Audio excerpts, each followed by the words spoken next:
Lesson 2, Why Healing is Most Effective When It Progresses from the Inside Out. Most people expect healing and change to come from the outside in. For example, I will be happy when I lose 20 pounds, or I will be good enough when I have X amount of dollars in my bank account, or I have so-and-so's approval, or when I live in this kind of house or drive this kind of car or wear these kinds of clothes, or when I get this many followers or likes on social media, or whatever it is that you happen to be waiting for.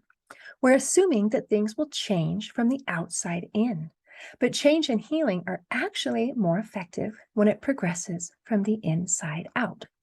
To explain why that's the case, I'll share an example of trying to solve a problem about a very important building.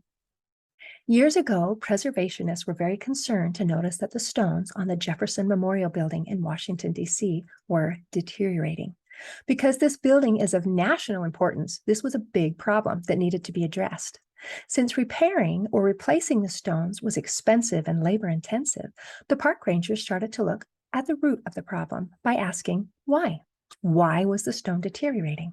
Well, by observing, they noticed that workers were using high-power sprayers to clean the exterior every 2 weeks, and that constant use of these high-power pressure washers was causing premature wear and tear on the stones.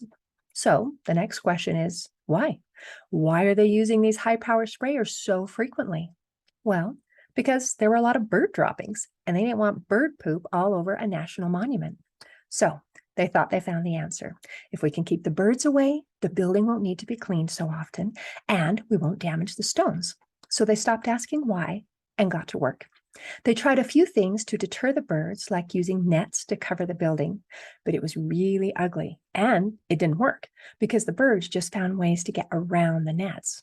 So they began asking more questions. Why are so many birds determined to get to this building? Well, they watched the birds and they found that they were coming to eat the spiders. Well, why were there so many spiders? Well, the spiders were there because there were so many insects for them to eat. And why were there so many insects? The insects were attracted to the light that was shining on the memorial building all night long. Through digging deeper and deeper, they discovered that the root cause was the light. So they made a plan to reduce the amount of time that the lights were on at night. And it worked. The amount of insects was reduced by 90%. There were less spiders, less bird droppings, less cleaning was required, and the deterioration of the building stopped progressing. They also had an additional benefit of spending less money on electricity.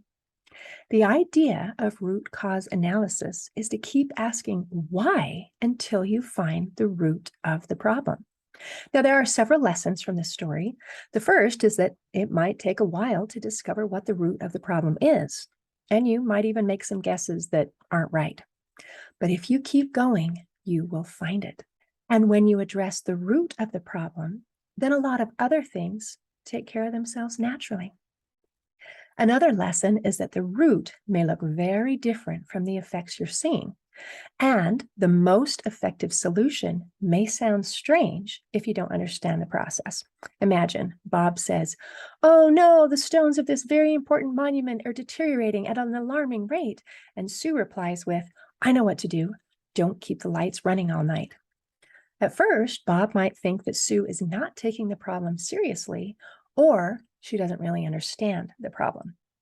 But in this case, that's not what's really happening. Sue is actually offering a solution that addresses the root of the problem. And although at first glance, it doesn't seem to address Bob's concern, it actually does. Because when you solve the root of the problem, the outer problems naturally take care of themselves. So when we're trying to address the root of the problems that we're facing in our lives, we need to keep an open mind, because the solution might not sound like the answer we were expecting. Now, here's another important point to notice about this example.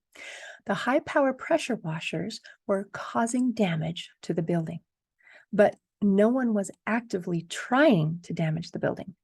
The pressure washers were being used to help solve another problem, which is getting rid of the bird poop. People often have a similar situation when they're dealing with the crap in their own lives. They do something to help deal with the crap, but the solution that they're using actually causes damage. In the book, The Body Keeps the Score by Dr. Bessel van der Kolk, he explains a concept called the problem is the solution.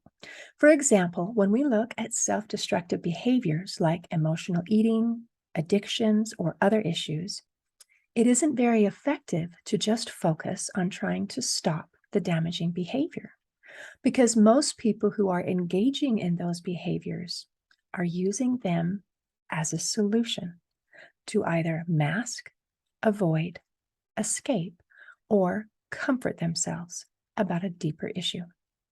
So the behavior we see as a problem is actually seen as a solution to the person engaging in that self-destructive behavior, which is why it's so hard to stop. But when we're able to address the root of the problem, then other behaviors, such as emotional eating, addictions, and other self-destructive behaviors, are easier to let go. Much like the example of the Jefferson Memorial Building, if there's not as much crap to deal with, then you don't feel the urge to pull out those sprayers, which cause the damage. In the next lesson, I'll explain the root causes for most of the problems in our life. In closing, I'd like to share a quote by 𝐥𝐤𝐬𝐞. He said, "Healing doesn't mean the damage never existed. It means the damage no longer controls our life."